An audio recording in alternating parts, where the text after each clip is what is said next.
All right, everyone. Welcome to this new episode of the Single Source, the product data podcast by pimvendors.com. I'm Stefan Spijkers. I'm one of the co-founders of pimvendors.com. And today I have with me in the studio Chris Jobse, my co-founder, and Helen Grimster, the director of product marketing from Syndigo. They'll do a quick introduction themselves, but before we go to that, we are recording a live session, but if you have any questions, just let me know and we'll weave those into the conversation. And the recording will obviously be made available as part of our podcast. So if you're not a subscriber yet, I would invite you to subscribe. You don't miss any new episodes with Helen or with any of our other guests. You can do that on the favorite platform of your choice, be that YouTube, Spotify, Apple Podcasts, I think anywhere you get your podcasts. And of course, as they always say, leave a review or give us a rating. That really helps in discoverability and people finding our podcast. Now, today we have the digital product passport on the agenda. And I think if you have been active in the product data space, you've probably seen the regulatory, perfect storm coming with all the different regulations hitting at the same time, roughly at the same time, with the PPWR, the packaging regulation happening, the digital product passport and other ESPR related regulatory compliance hitting, well, depending on which industry you're in, around this time as well. And even if it's not hitting you right now, you should be working on it because, well, product lifecycle management usually means you have to plan these things a few years maybe in advance. So it's better to be ready. And today we're going to discuss what the digital product passport means for you.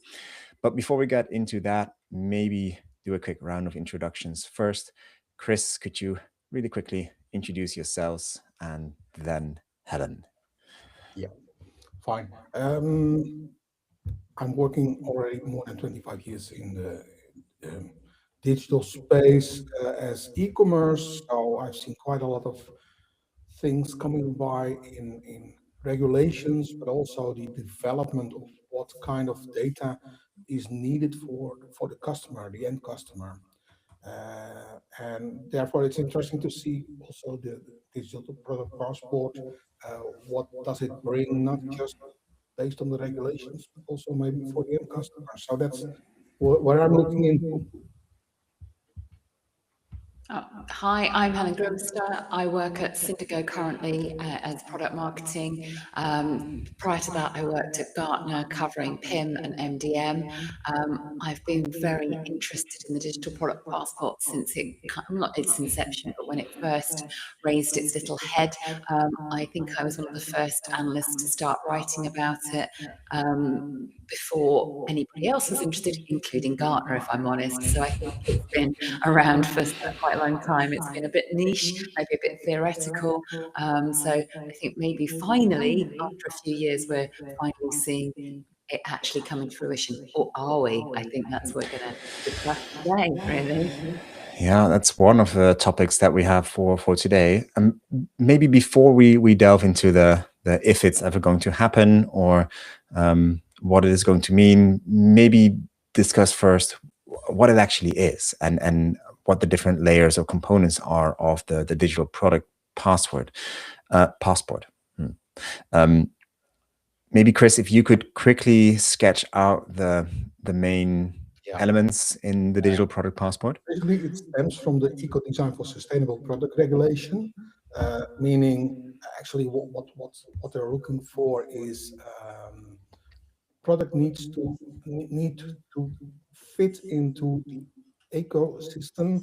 You need to be able to refurbish things, and all kind of things.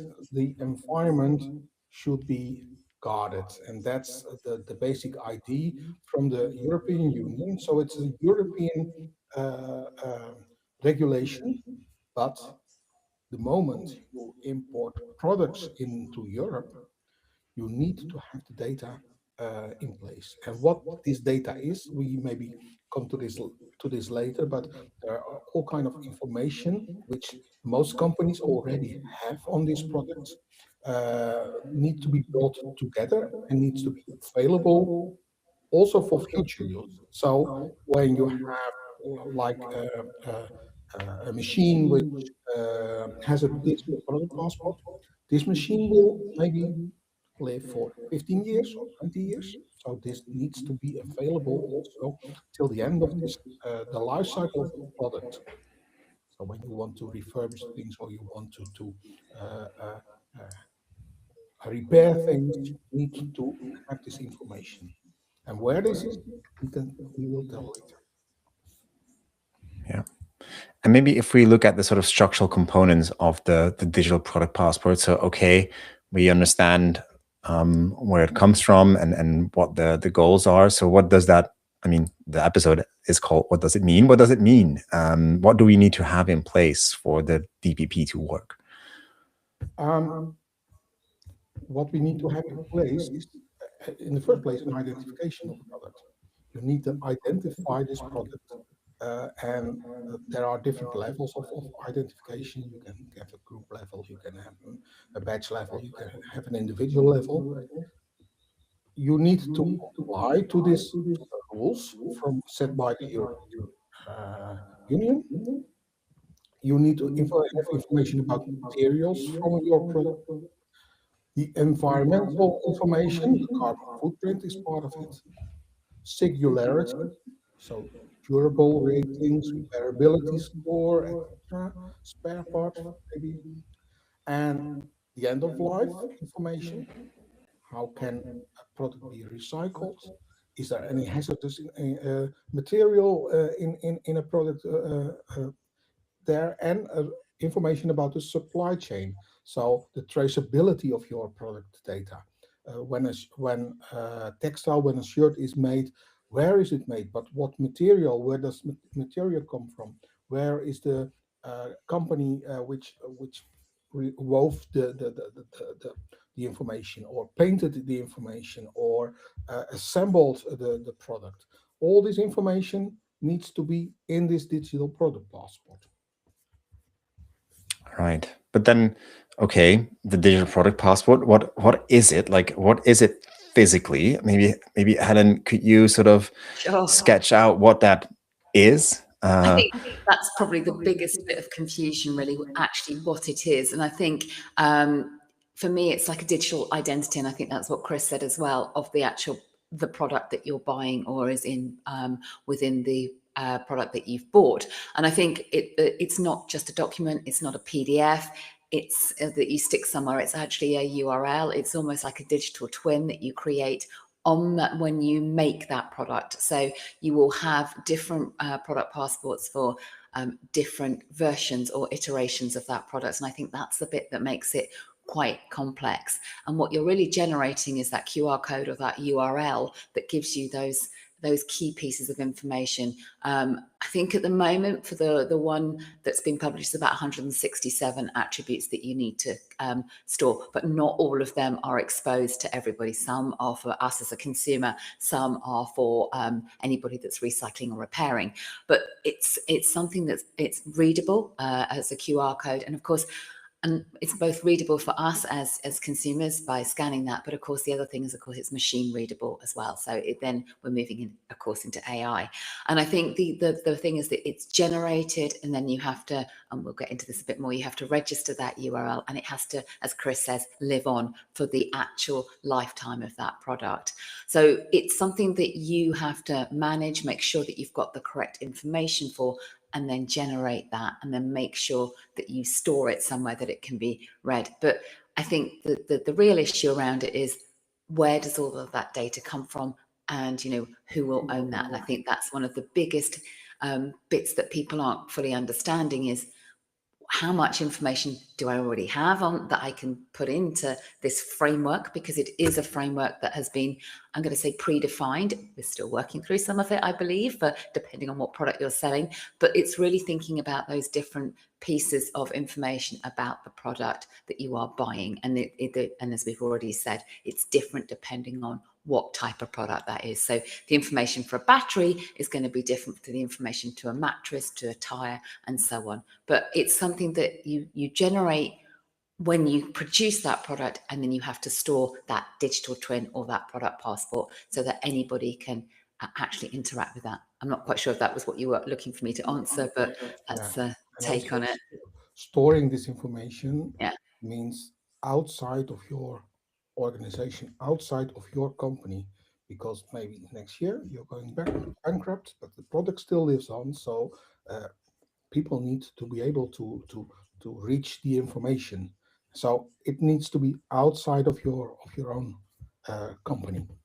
So it's That's a also, really important yeah, point, and it has to be agnostic, and wherever that's stored is going to need to be approved, because there will be, eventually, if we get to that point, there will be predefined providers of who is going to actually host that URL or that digital product passport, which means you are going to need to register it as well, which is another step in the whole process. So I think just one little point that we perhaps didn't point out was there's a difference between a digital product passport and the digital product passport, because a digital product passport, some are already out there. You've already seen QR codes that you can interact with.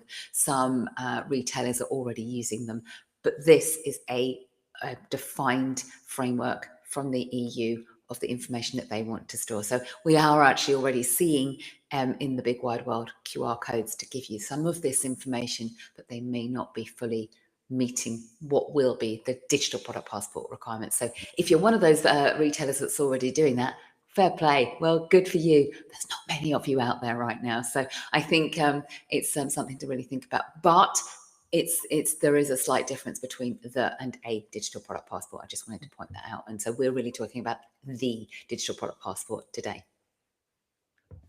Yeah, so it is a digital twin. There's different attributes that you need to store based on the different product categories that you have the digital product passport for.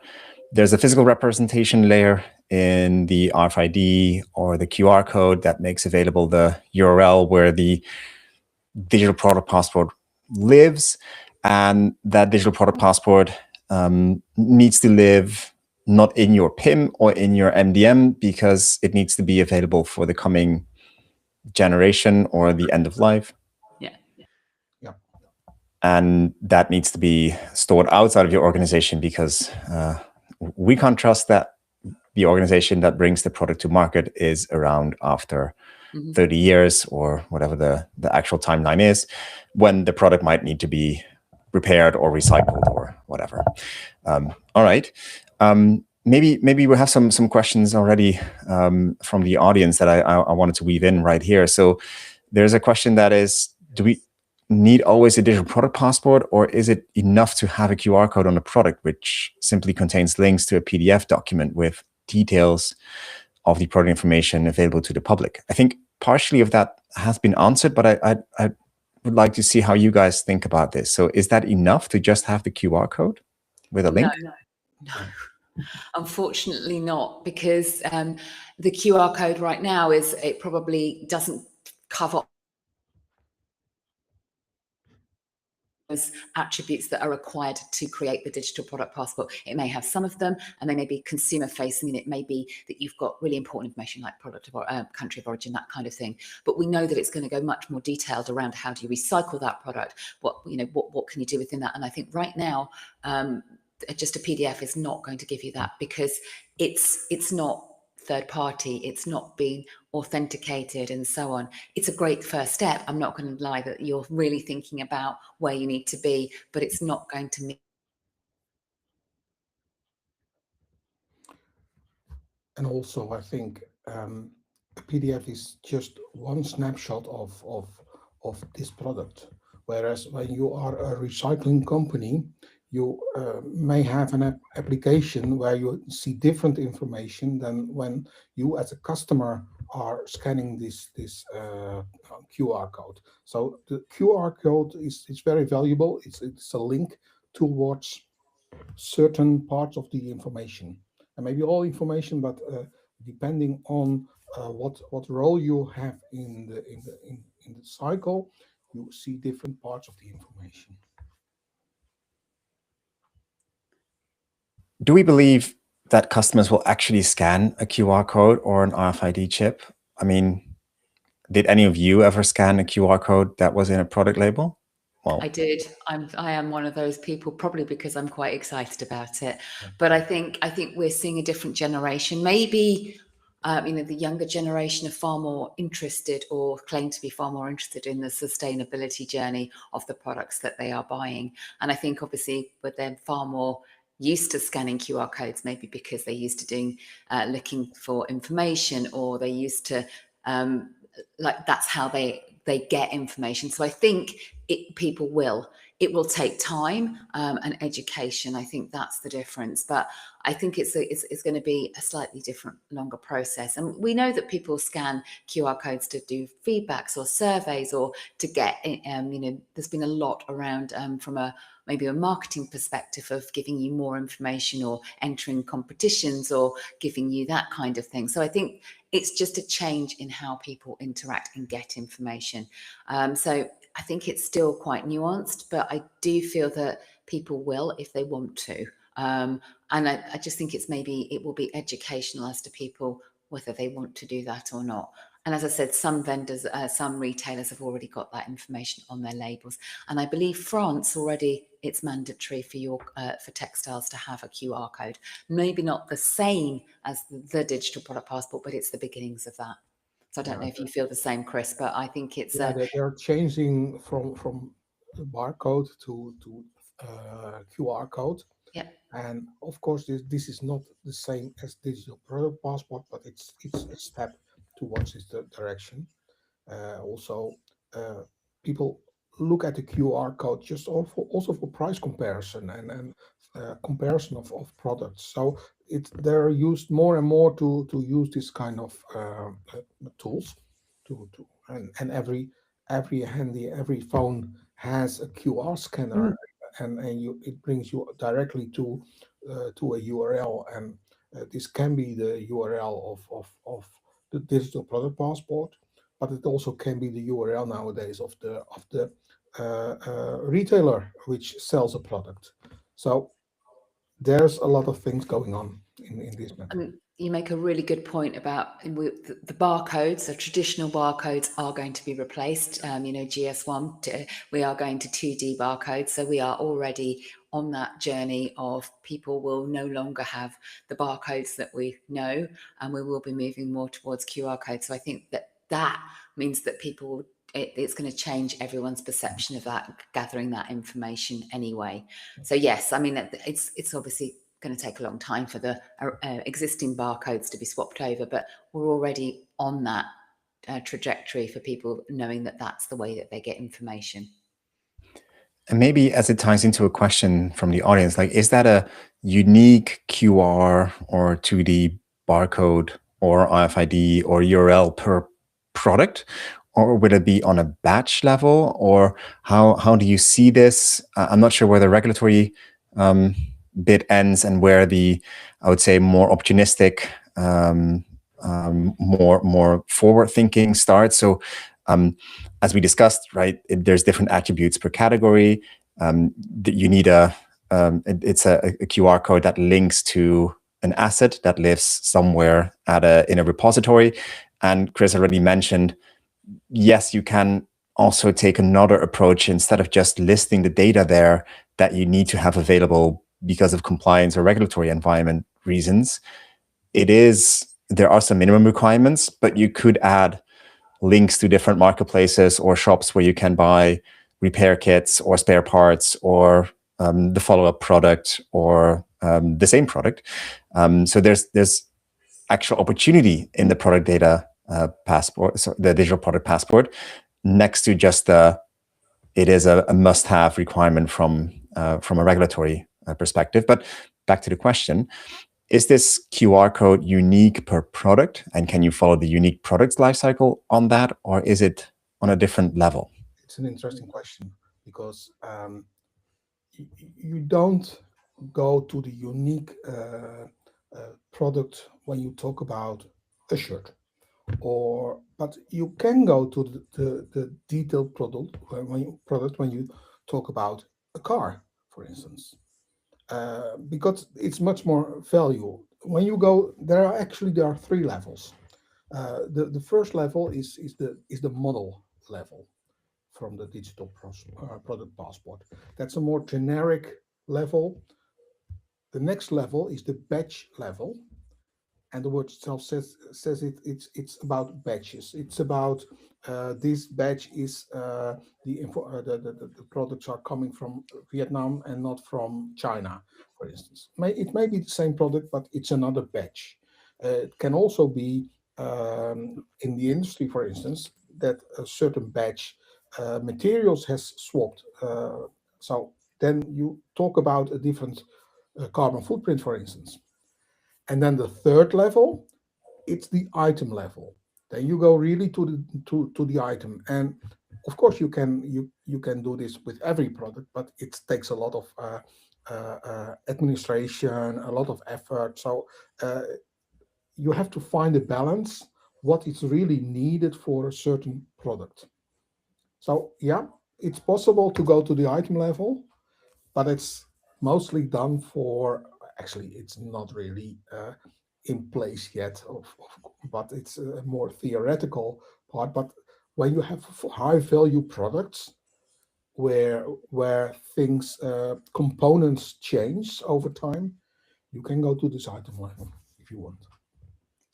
But on And the is whole, it's going to be batch level. I Yeah. think that's what I mean, because as Chris said, you could change the between, particularly in clothing, or that things will change. Maybe the manufacturer, as you said, the manufacturer, or the composition of the item, and so on. So that's very much at that level, which means it's going to be that's the digital product passport, or the URL that's fixed against that batch level. And I think that's sort of come maybe more from medical and so on, that people know that formulations change. And again, that depending on where you are in the world, you may, for example, toothpaste, it could be a different formulation depending on where it's manufactured within the world. It still could be a particular brand of toothpaste, but if you buy it in the UK compared to if you buy it in South America, or if you buy it in Australia, the formulation may be slightly different based on regulatory things. So you then would need to do it by batch, because you need to know the differences. So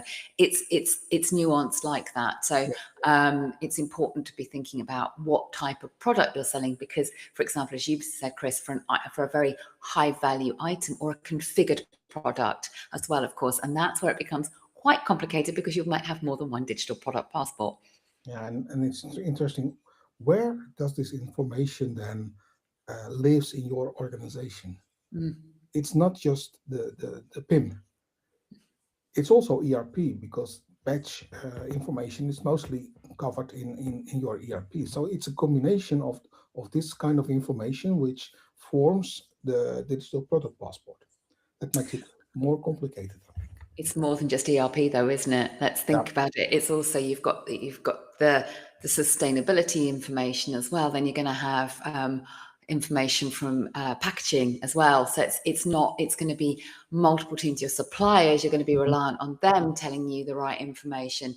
Legal as well. I mean, there's going to be so many other teams and people involved in this. It's not just your product information. Of course, it's all about a particular product, but we are widening out the information that you need to gather. And of course, at the moment, that's probably in multiple silos, as we love to talk about silos and bringing information together.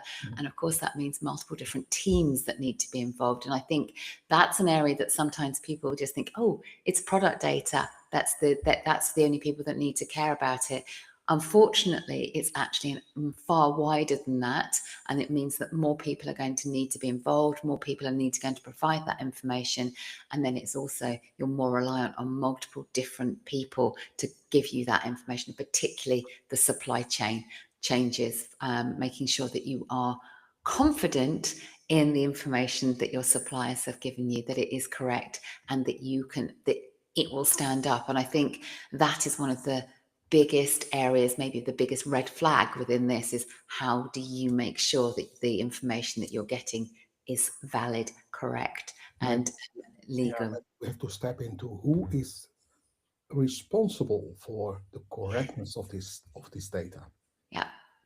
Because you, as a retailer, you are at the end of the chain, but who really is responsible for the right information? and that's by regulation. It's the, the the company who produces a product within Europe or who imports a product Yeah. into Europe. So there lies the responsibility.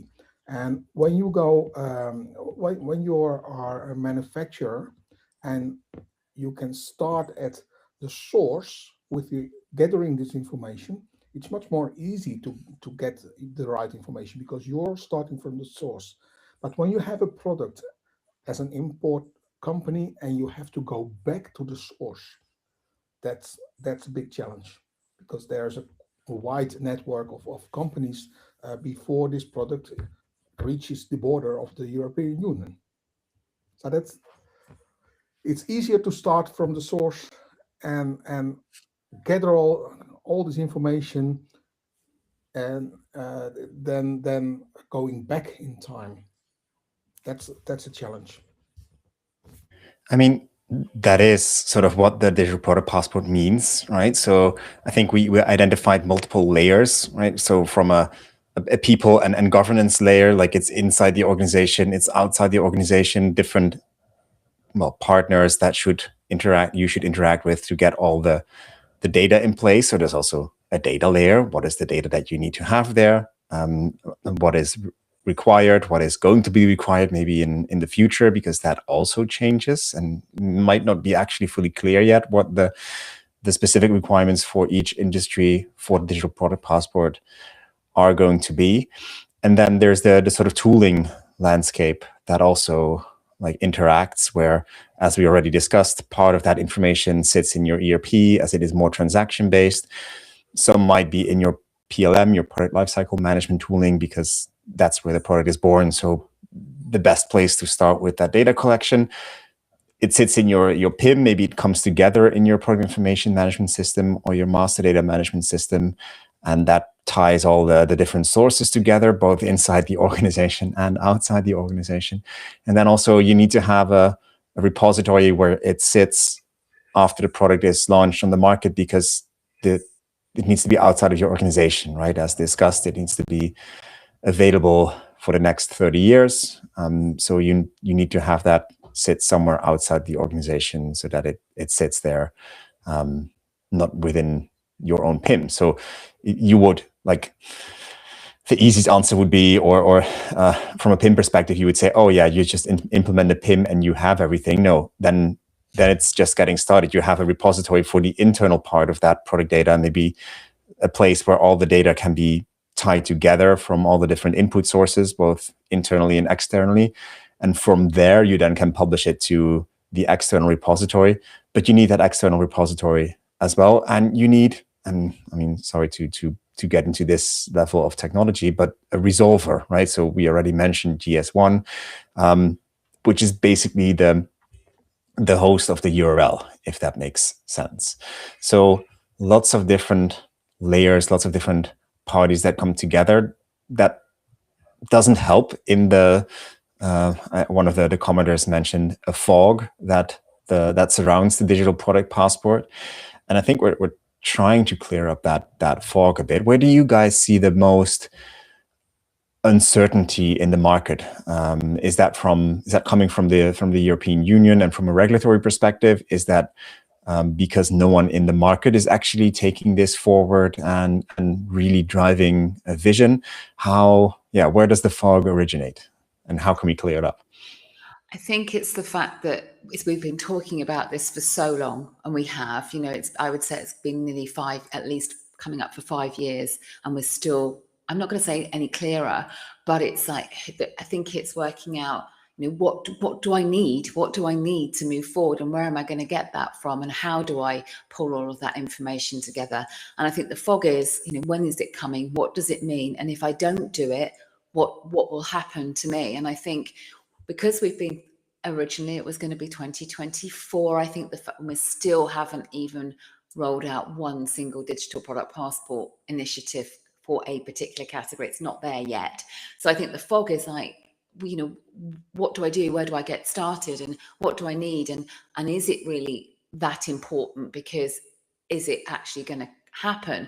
So I think for me, it's been we've been talking about it as being the most important thing, and it just hasn't landed. So it's kind of gone backwards. And then I think that's where the fog is. It's like, as a retailer or as a manufacturer, do I need to care about it? So I think that's, for me, is the fog, without having any clear definition or understanding of what the next steps are, what the actual deliverables are, and what the timescale is. So I think it's just sort of been this cloud hanging over people, thinking, I know I've got to get to it, but not right now, because the button hasn't actually been pushed. I think that's my feeling around the fog. I don't know what you think, Chris. Yeah, I think that's completely true. And a simple thing is you have to register your product with the European Union, but there is no place where to do this.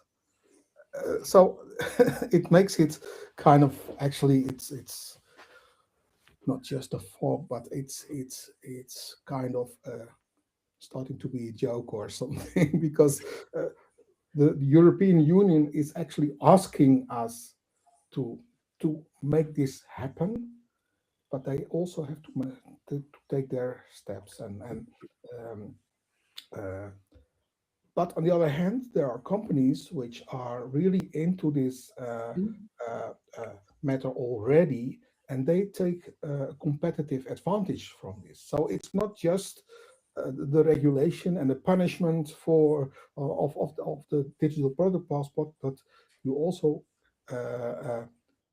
can have an advantage when you already start with it, and say, okay, we want to be sustainable, we want to be able to repair our products in the end, and that awareness with the public makes it interesting, because it can have this advantage in the market. And I think that's really true, actually, that some companies have lent into it and seen it as a way to really expose whether they are, their sustainability, their eco credentials, and to really lean into that, because they can prove it.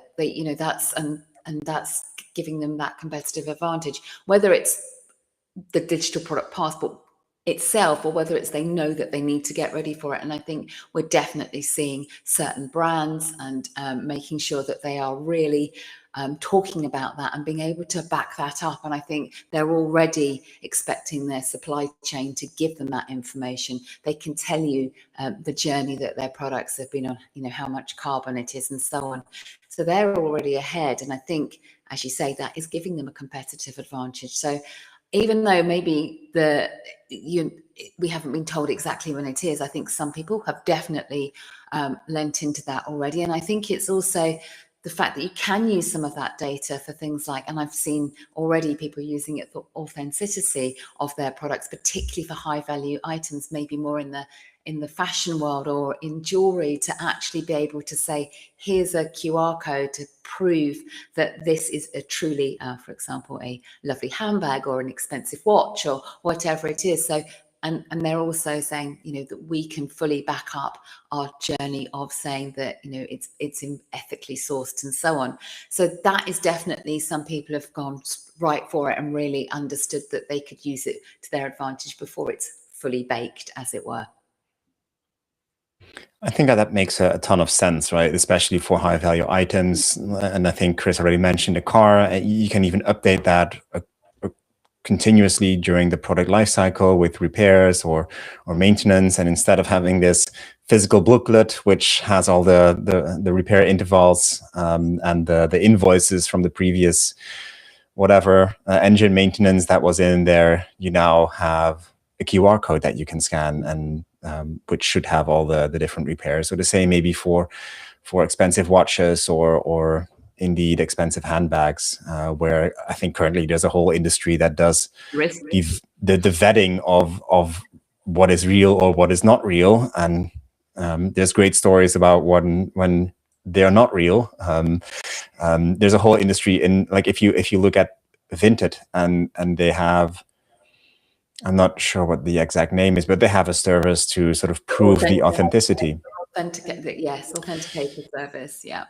Exactly, and that could be solved with a QR code, and I think maybe the first people that have really jumped into it is the second-hand market, or understanding the resale or pre-loved, or however you want to call it. Pre-loved I like, because it means that you know that you are getting what you said that. And I mean, I've just personally just resold one of my bikes, and obviously someone could scan the QR code that was on the frame, because maybe because it's a high value item, and could check the authenticity of what I was selling. So it's already out there, and that tracked all of the components and so on. So I think some industries have already understood the value of that, maybe not in the same exact digital product passport, but they can see that people would do that to say, yes, this is truly what you're saying that you're selling. So I think that use case is already there, but it's not quite the same, but it's the beginnings of it. So I think it also goes back to your question of, do people scan a QR code? And they absolutely do. So yeah, and I think the one thing that you did say, which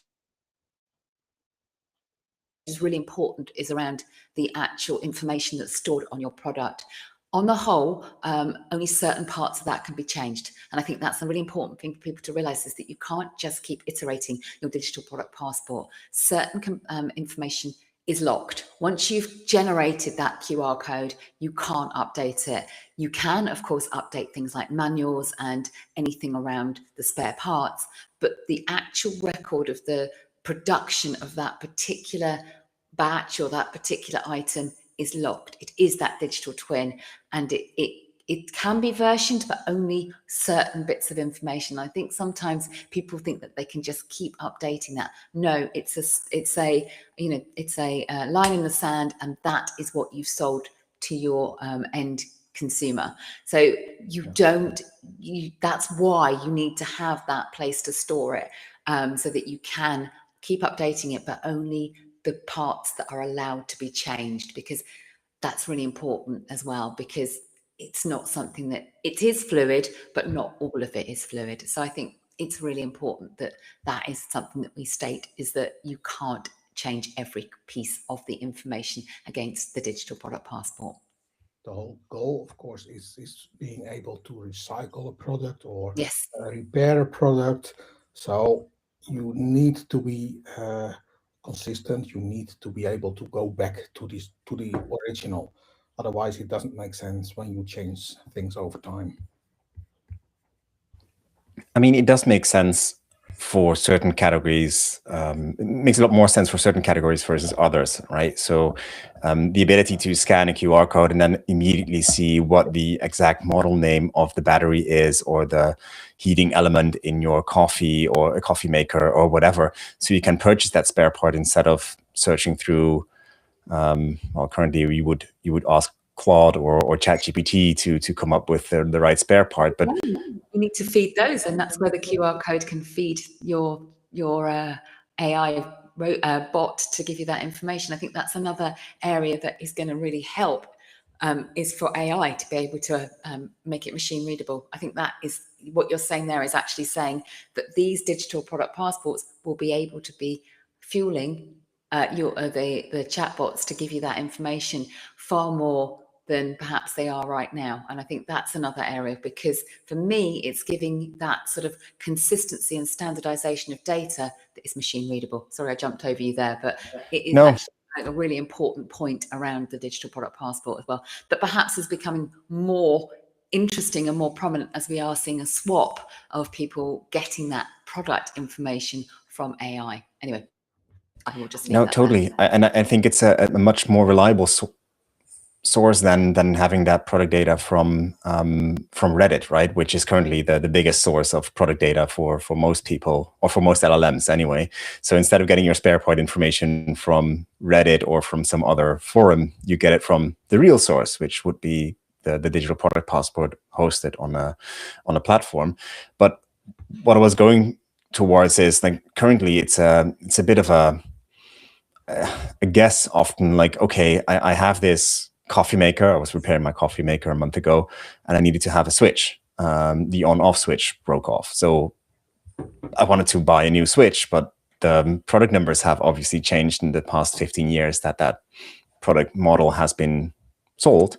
And there's an old switch and a new switch, and then you spend 2 hours digging through different sources to just figure out what the exact product lifecycle was of the whole design history of the product, which is interesting in its own right, but not really helping me get a €5 switch that I need to fix my coffee maker.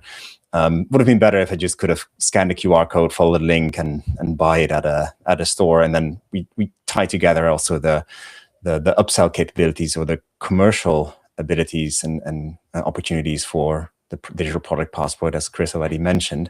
If you make that much more easily available, it's also much more. It's also interesting from a commercial perspective. Now, what I maybe want to go back to, so okay, the digital product passport, what does it mean?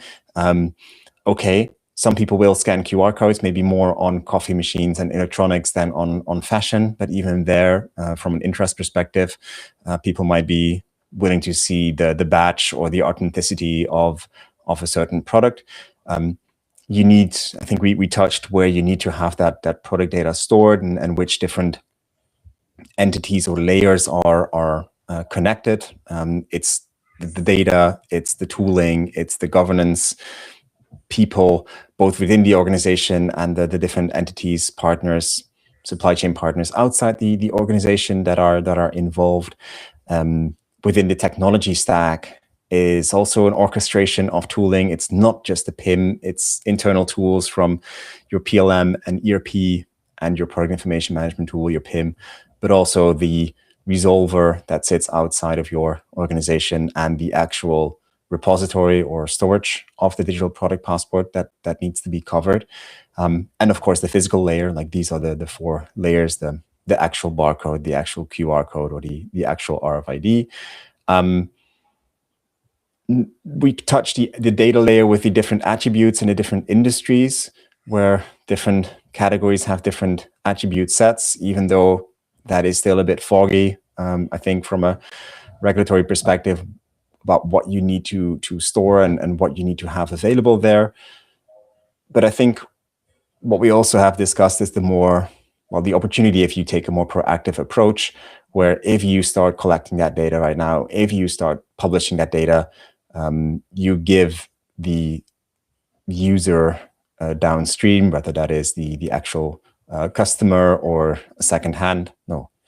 a pre-loved customer, or someone doing the repairs or doing maintenance or doing the circularity step at the end of the product life cycle, you give them much more opportunity to do something with it. And that is in and of itself, I think, a value add. The question is whether you can capture that as a manufacturer. Maybe if we tie it to, hey, what does it mean? Like, did we forget anything? Any high impact items where we missed the sort of key elements, or things you would like to add?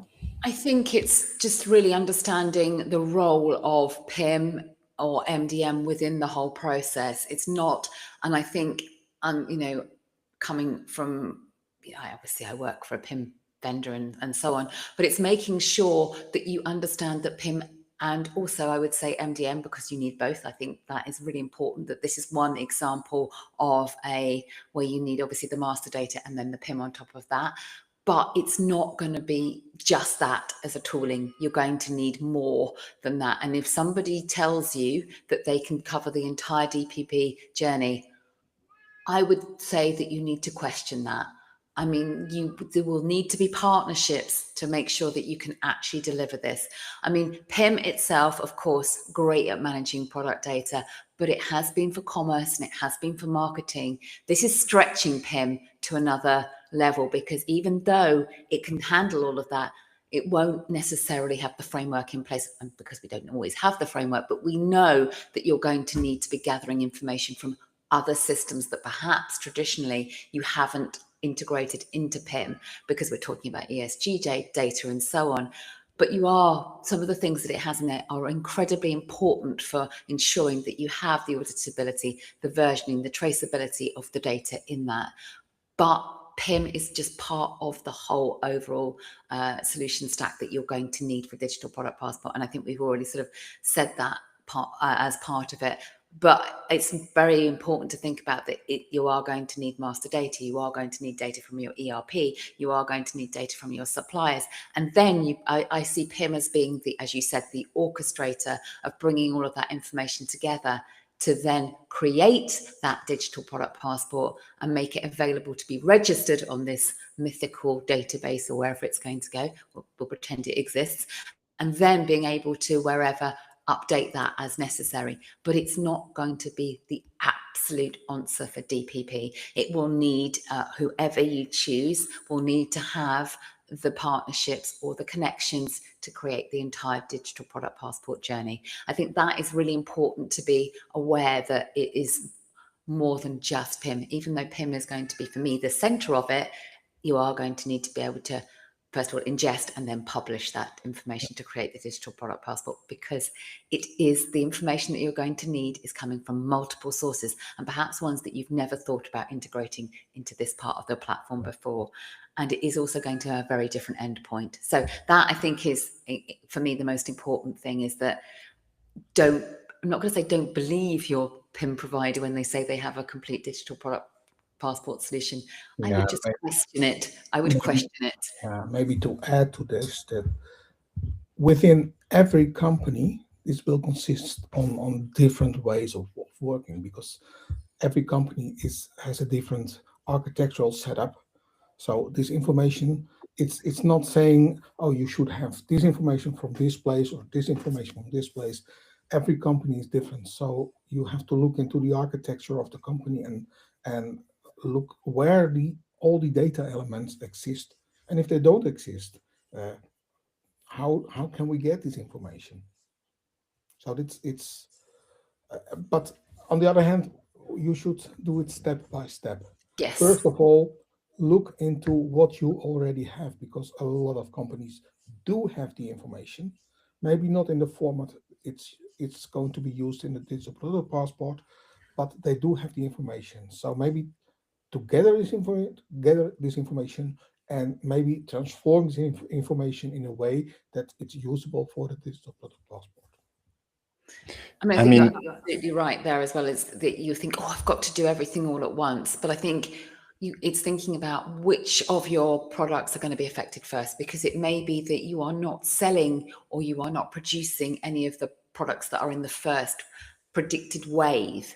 That doesn't mean don't forget about it, but just think, can I start an audit to think about where is that information that I potentially need stored within my organization right now? And do I need to start talking to my suppliers or talking to other parts of the organization to bring together what I believe I'm going to need? And then you can identify the gaps. And I think that is, for me, the one thing that, even if you don't think you're affected by it, is doing that due diligence to work out, if I had to produce a digital product passport tomorrow, do I have the information for it, and where is it within my organization? And I think, if nothing else, it's that realization that you may not have everything that you need, but how are you going to get it? So sorry, I interrupted you there, Stefan, but that was what I just wanted to No, I think you're right. Where if you want to start tomorrow, it's about collecting all that data, and there is no silver bullet. I think that is something people have realized as well. If you've listened to the podcast up until now, there's so many different partners and parties and data sources and stakeholders involved that you shouldn't trust any single solution to this multifaceted problem. It is an orchestration problem, like so many problems are. The easy problems have been solved. Now it's just the difficult problems. But I do see the role that a product information management tooling, a master data management tooling has to play in this. It is a central role. It is why we are discussing this from a PIM perspective, because it is such a product data problem, not just a batch or transaction level problem, which would sit more in the ERP or in the product lifecycle management tool. But it does play a role.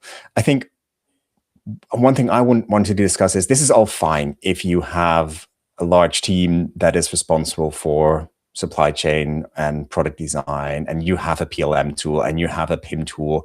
But what if you're a smaller retailer and you now suddenly need to come up with a digital product passport? Like, is this not just, in a sense, regulatory capture where the big guys have found a way to keep out the smaller players in this market? How do you see that? Yeah, I think the important thing to know is that who is responsible for delivering this information. It's in fact not really the retailer should be able to enter this in to be able to get this information, but the one who's importing things is responsible. The one who is manufacturing a product is responsible. And if you are, as a retailer, have your own brand, for instance, yeah, then you are responsible to manage this. If you just a reseller, you're not the one who is responsible for this. So it depends on what role you have in as a retailer, for instance. So the smaller ones mostly they just buy and sell things, and they're not really don't need this department for a digital product passport. But the ones who's importing things, yeah, they do. I think there will, from the point of view for the smaller people that maybe they can't invest in some of the underlying technology. I feel that there is an opportunity, and I'm going to say it, for providing services for people, almost like a somewhere that you can. And I think it's going to happen is that allows people to give someone their data and they help them create their digital product passport, because you cannot expect somebody that has maybe 100 SKUs or whatever it is they're selling to invest in something that's going to be quite a lot for them to do. So I do feel if I was out there and if I was thinking about it right now, would this be a great opportunity to provide a service for people, maybe by using some kind of underlying PIM technology or hosting something where you are helping people have their own way of building out the information that they need.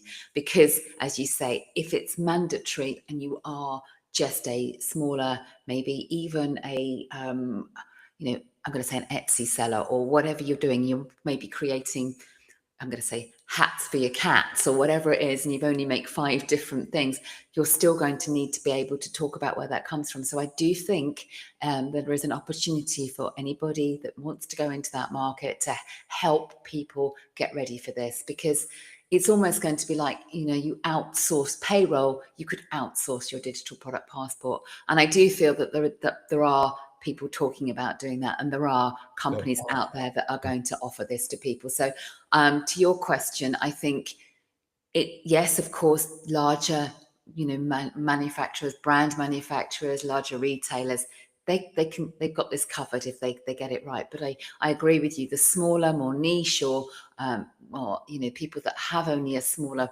range of products, I think it's quite scary and worrying for people to continue there. And obviously, if they know that they've got to provide that information to their resellers or whatever it is, or if they have to list it on a marketplace, I don't know where that will sit. How are they going to make sure that they're compliant? I think there is going to need to be some kind of service where you upload your Excel spreadsheet or whatever it is, and it really helps you do that for you. There are already some companies providing these services. Exactly. So I think it's, depending on where you sit within that, you will be covered. I think my biggest worry, and I think this is what I mean, or worry, or what I think is going to change, is the complexity of variants, maybe, and offerings, I think is going to diminish in the short term. I think particularly if we hit the textiles, and if we look at fast fashion, I think that is where we're going to see, when this happens, we're going to see the biggest change, because that need to produce some new everything. And we know there are certain retailers out there, something new every 2 weeks or whatever it is. That is going to be a lot to manage, to be able to get all of that information and to make sure that you have everything that you need from a digital product passport point of view. So I do see there are going to be impacts perhaps in the range of products that we will have in the short term when this happens. So I think that's something to be aware of, is that perhaps it's going to change. Maybe the fact that we're used to having so much to choose from. I think this, in a way, and like maybe that's the whole point, is to shorten and maybe make people a little bit more aware of how much they are buying that perhaps they don't need. And I feel that that's the whole concept around circularity. So it's a very interesting area. And I think the digital product passport is doing far more than just giving you that information. It's really making you question your actual as a consumer. That's just my take on it. And I don't know whether that's what's going to happen, but I do feel it's going to, maybe unfortunately some of the smaller brands won't be able to survive. I hope not. And that's why I'm hoping that any service will keep those people up and running.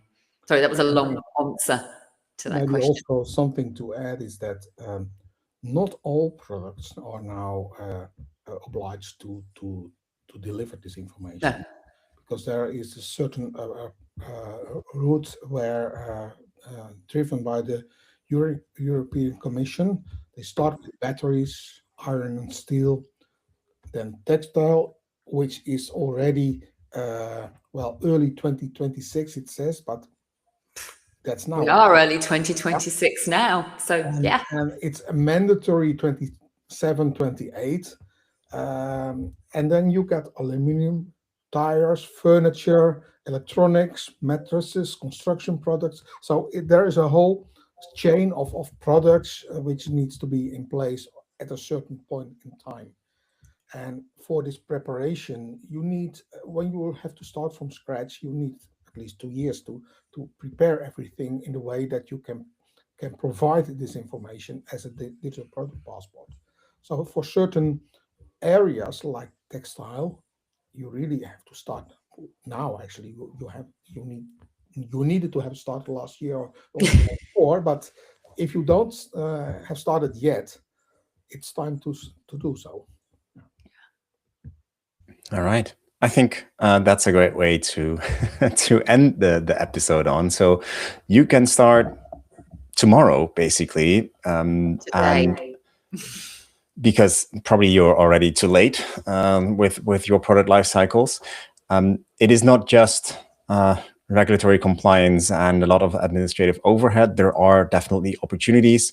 I think not just on the product data, on the digital product passport side, but having that overview, having all that data in one place in a product information management tooling or a master data management tooling has benefits beyond the digital product passport as well. Like it is something that from a hygiene perspective is good to have.